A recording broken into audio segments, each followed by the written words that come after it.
Hello, I'm Jan Ravinsky and you're watching Break the Fake. They make them, we break them, and tell you everything you need to know. Now, yesterday we did a featurette on a Russian monument depicting a piece of a gas pipeline, one that, instead of carrying fuel, was used for infiltration by Russian troops. Now, plot twist, the infiltration didn't go that well. Ёбаный в рот, ну чё скажете, пацаны, где мы нахуй? В трубе, сука! Труба куда ведет? На суджу нахуй, это же ёбнуться! Уже сколько, дня 3-4 у нас лечится. После трубы 4 дня все равно легкие вот такие забиты. Конечно, и мы с этим боремся. Это еще отсроченные последствия, еще неизвестно какие. И одышка еще у них присутствует именно из-за этого всего, разумеется. Господи, помилуй. Вообще в целом излечиться. А как это все очистить? Первый раз такое. Это вообще в мире первый раз.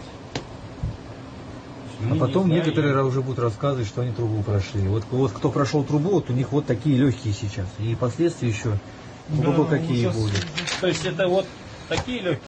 Yep, some of them got poisoned, they got lung damage, while others were eliminated by the Ukrainians they were trying to sneak up upon. The moral of this story: Russia will never miss a chance for a grandiose gesture, even if what it really celebrates is a monumental failure. But also, never trust the Russians insofar as pipelines are concerned. Well, why then do we never seem to learn? Dear Collective West, there is another Russian trick in the, well, pipeline, actionable pun detected, and yet we seem to be falling for it again. See the image behind me? This is from the 80s. And yet, the more things change, the more they remain the same, apparently. Here is a quote from Russia's eternal foreign minister Sergei Lavrov. The Nord Stream pipelines are being discussed. It will be interesting if the Americans use their influence on Europe and force it not to reject Russian gas. That would be surreal. End of quote. Now, you know what else is surreal? That this stuff is even on the table. Did Russia make any real concessions towards peace apart from promises easily made and even more easily broken? Well, not really. Why then is the US administration ready to shower Moscow with gestures such as the vow to facilitate its re-entry onto the global food market? And now this, the apparent reboot of the worst spy thriller ever. Let's call it the Pipeline of Spies. According to Politico, the current EU and German leadership is against any potential Nord Stream revival. But it wasn't always like that, remember?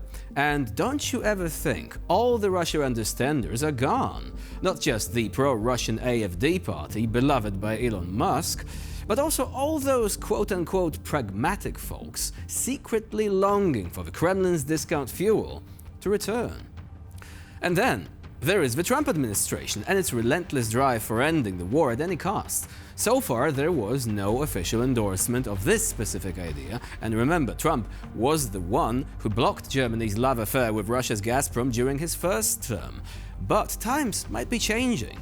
Was this perhaps what US State Secretary Marco Rubio had in mind when he spoke about opportunities earlier this year? But ultimately, the Russian side will be indispensable to this effort, and so that process will begin. And then the third is, together with those other two, is beginning to engage in identifying the extraordinary opportunities that exist should this conflict come to a acceptable end, the credible opportunities that exist to partner with the Russians geopolitically on issues of common interest, and frankly economically, on issues that hopefully will be good for the world and will also improve our relations in the long term between these two important countries.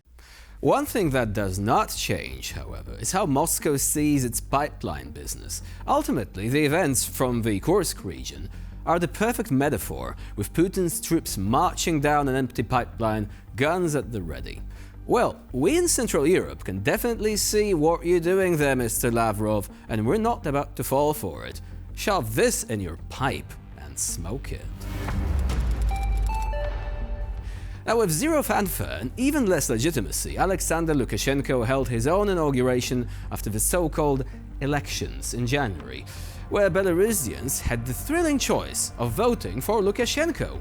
Lukashenko, or, in a surprise twist, Lukashenko. The world barely noticed. Why? Well, because nobody really cares which seat of power Putin's potato governor chooses to sit on. The only ones celebrating were his personal court jesters, who clapped with all the enthusiasm of people who know their livelihoods, and possibly their lives, depend on it. One of these eager cheerleaders, Belarusian military expert Pavel Lazutkin, took it upon himself to rewrite history in real time. During the crisis, our president works at 150%. Well, math is clearly not this guy's strong suit. But another quote: "It is not at all typical for our president to play games with some puppets."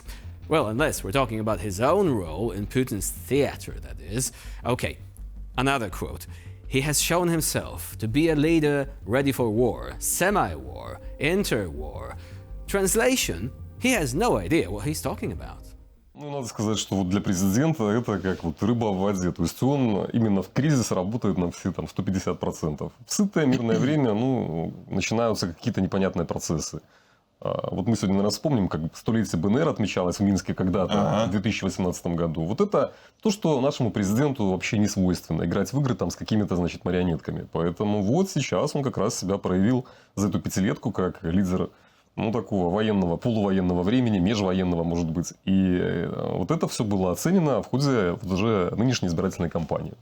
According to Lazutkin, the inauguration was just another step in the election program, because nothing says fair and democratic process quite like an election where the winner was known before the first vote was even cast. In the end, this theatrical non-event only proves one thing: Lukashenko remains in power only because Moscow allows it. His relevance on the global stage is microscopic, and even the most loyal propagandists struggle to make his dictatorship sound remotely inspiring. But hey, at least his backside gets an even workout from all that relentless seat swapping. According to Russian State Duma deputy Evgeny Fyodorov, any talk of a ceasefire in Ukraine is just another American deception, specifically a Trump-driven ploy to fool Russia. Fyodorov, never one to let reality get in the way of a good conspiracy, claims that the US openly admits the war in Ukraine is a proxy conflict against Russia. Therefore, he argues, the fighting will continue until Russia, and I quote, returns to international law, which in his mind means somehow legally overturning Ukraine's independence. Yes, you heard that right. Not just taking territory, not just installing a puppet government. Fyodorov wants to erase Ukraine as a sovereign nation entirely through some sort of imaginary court ruling, no less. Момент, связанный с перемирием, это фактически, ну, скажем так, затяжка времени для того, чтобы мы внутри у себя сформулировали позицию правового основания. То есть, чтобы суд отменил решение по независимости Украины, и, соответственно, мы выложили его на стол со своими желаниями ограниченного суверенитета Украины, запрета военного строительства, взятия части территорий и всего остального. Вот то, что там изложено. Без этого ничего не получится. Я вот обращаю внимание, вот для победы надо три вещи. Ядерное нацеливание, то есть угроза, она сработала. Международное право через суд отмена независимости Украины нет. И для всего этого это реформы по суверенитету, потому что мы понимаем, что у суда просто нет мотивации принять такие решения. И, хотя 600 тысяч истцов уже подали иск, как минимум с требованием, чтобы суд отменил незаконную независимость Украины. Так что мы продолжаем бороться, и тут надо дальше давить общественным мнением. Мы должны соглашаться на перемирие, но при этом его не будет. This is what happens when a country runs out of military victories and starts hoping that legal paperwork will accomplish what their army simply couldn't. Next up, Lavrov sues history books for recognizing Ukraine as independent. Putin drafts a lawsuit against the 1991 collapse of the USSR.